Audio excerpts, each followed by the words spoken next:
இந்நாள் இனிய நாளாக அமைய ராமானுஜர் திருவடியை பற்றி பரந்தாமனை அறிவோம். தினம் ஒரு நாராயணீயம். வத்சாயிதஸ்ததனு கோபகனாயிதஸ்வம்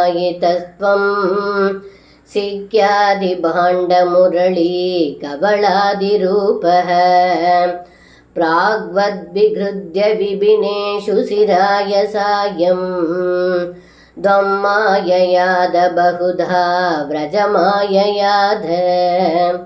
இந்த பாடலுக்கு அர்த்தம்: ஏ குருவாயூரப்பா, பிரம்மதேவர் கன்றுகளையும் இடைச்சிறுவர்களையும் மறைத்ததினால் தாங்கள் மாயையினால் கன்றுகளாகவும் இடைச்சிறுவர்களாகவும் உரி, பாத்திரங்கள், புல்லாங்குழல்கள், கொம்புகள் என்று பலவாறு மாறி எப்பொழுதும் போலவே வெகுநேரம் வனத்தில் விளையாடிக் கொண்டு பிறகு மாலையில் கோகுலம் சென்றீர்கள் என்று இந்த பாடலில் பட்டத்ரி சொல்கின்றார்.